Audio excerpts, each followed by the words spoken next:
If you've ever had a moment where a woman starts opening up, and then, somehow, she gets colder right after you respond, it's probably not because you said the wrong thing. It's because you did what most decent men do. You tried to fix it. And here's the uncomfortable part. The more capable you are, the more likely you are to accidentally create distance, because competence often shows up as solutions. But emotional closeness doesn't get built through solutions first. It gets built through something much smaller. In a minute, I'll give you a one-sentence line that instantly shifts these conversations in your favor, without you sounding fake or overly therapy talk. And stay with me, because there's one step near the end that most people skip, and it's the step that turns a good moment into actual trust over time. First, let's get clear on what we're really talking about when we say women feel emotionally closer. Most men assume emotional closeness means deeper conversations, more texting, or longer talks at night. Sometimes it does, but more often emotional closeness is the feeling of, when I show you the real me, my stress, my fear, my disappointment, I don't get judged, dismissed, or managed. I get met. A lot of relationship therapists describe this as responding to bids for connection. A bid is any small reach for emotional contact. It can be obvious, like, can we talk? But it's often subtle, a sigh, a change in tone, a long day, a sarcastic comment that's not really about sarcasm, or her going quiet when she's usually chatty. Here's the key. When she makes a bid, your response teaches her whether it's safe to keep opening up or safer to pull back. So what is the thing that makes women feel emotionally closer? It's not being charming. It's not being perfectly empathetic. It's not saying the exact right words. It's this. You turn toward her emotion, you validate it, and you invite her to go one level deeper without pressure. That's it. 3 moves. And the reason it works is psychological, not mystical. When someone feels judged or dismissed, their stress response stays up. Think cortisol, defensiveness, shutdown. When someone feels understood, the nervous system downshifts. Connection hormones are more likely to kick in. People become more open, more warm, more receptive. You've probably felt that yourself when someone got you. Now let's make this practical. Step 1. Turn toward the bid. This is attention, and attention is safety. Turning toward doesn't mean you have to drop everything dramatically. It means you signal, you matter right now. The biggest mistake here is trying to listen while still half looking at your phone or responding with autopilot phrases that feel like a brush off. Let's say she says, "I'm just exhausted," and your reflex is, "Yeah, life's busy," or "You should go to bed earlier," or "That's why I told you not to take on so much." Those are normal responses. They're also closeness killers. A stronger turn toward is simple and grounded. "Hey, come here. What happened today?" Or "I hear you. Talk to me. What's going on?" Or even, "I'm listening." If you want a tiny upgrade that feels powerful, reflect the headline before you ask. Sounds like today took a lot out of you. What was the hardest part? That one sentence tells her you're not just hearing words, you're tracking her experience. And yes, this matters even more in mature dating. By the time people are 35, 45, 55, they've had enough experiences of being minimized, managed, or emotionally neglected. Turning toward is you saying, "With me, you won't have to fight to be taken seriously." Step 2. Validate without agreeing. This is where most men get stuck, because they hear validation and think it means you're admitting she's right, or you're surrendering your frame, or you're going to be forced into an emotional processing session. Validation is not agreement, it's acknowledgement. You're essentially saying, given what you're experiencing, your feelings make sense. That's it. Why does this work so well? Because being validated reduces perceived threat.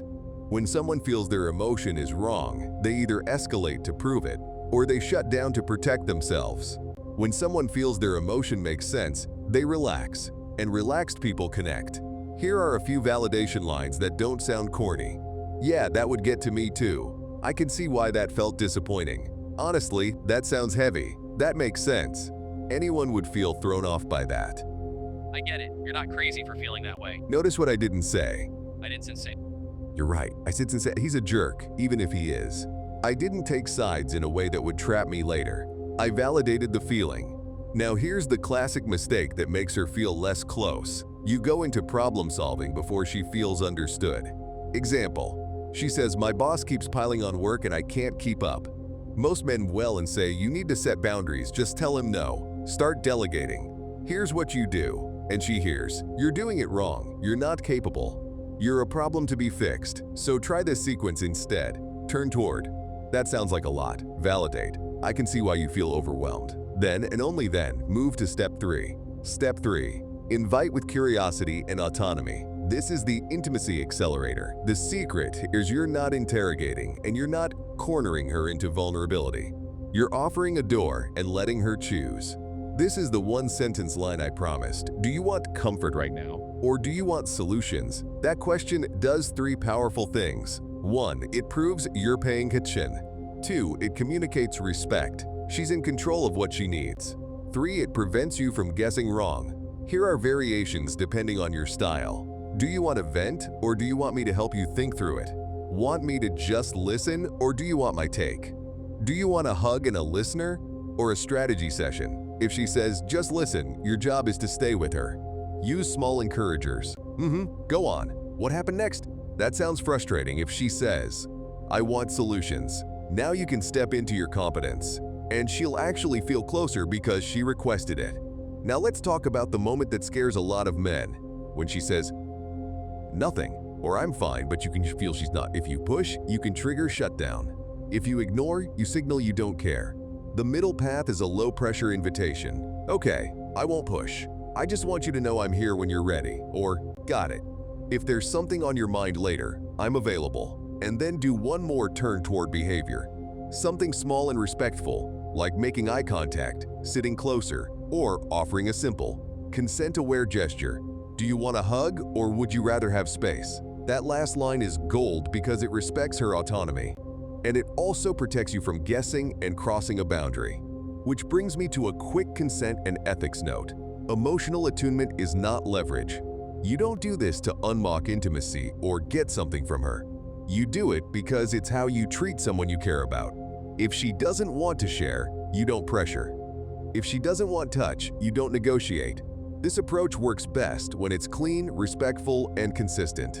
Now, here's the step that changes everything, the one most people skip. Consistency and repair. Connection isn't built by being perfect. It's built by being reliable. Attachment theory would call this earned security. Not because you say the right things once, but because over time she learns. When I bring my real emotions here, I'm safe. So what happens when you mess up? And you will. Maybe she shares something sensitive and you minimize it. Or you jump into fixing. Or you get distracted. The difference maker is a quick repair attempt. Try this. Hey, I realize I just went into problem-solving mode. Can I rewind? I want to understand how that felt for you. Or, I think I missed you just now. I'm here. Tell me again. That repair creates more closeness than pretending you didn't mess up. Healthy couples aren't the ones who never misstep. They're the ones who recover faster. Let's run 3 quick real-life scenarios so you can hear the difference. Scenario 1. Work stress. Her. I can't deal with my team right now. Wrong. You need to toughen up. Just be more direct. Right. That sounds draining. Do you want to vent or do you want ideas? Scenario 2. Family conflict. Her. My sister made that comment again. Wrong. Why do you let her get to you? Just ignore her. Right.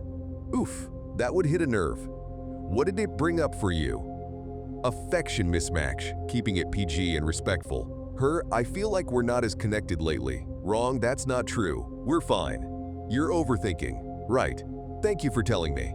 Do you want closeness emotionally right now? Or do you want to talk about what would help you feel more connected day to day? And if touch comes up, keep it consent forward. Would you like a hug? Or would you rather talk first? Now let's bring it home. Women tend to feel emotionally closer when you respond to their emotional bids by turning toward, validating, and inviting, without pressure. You don't have to become a different person. You just have to stop treating emotions like problems to solve in the first 10 seconds. Try this once this week. The next time she shares anything with emotion, stress, disappointment, excitement, pause. Turn toward, validate.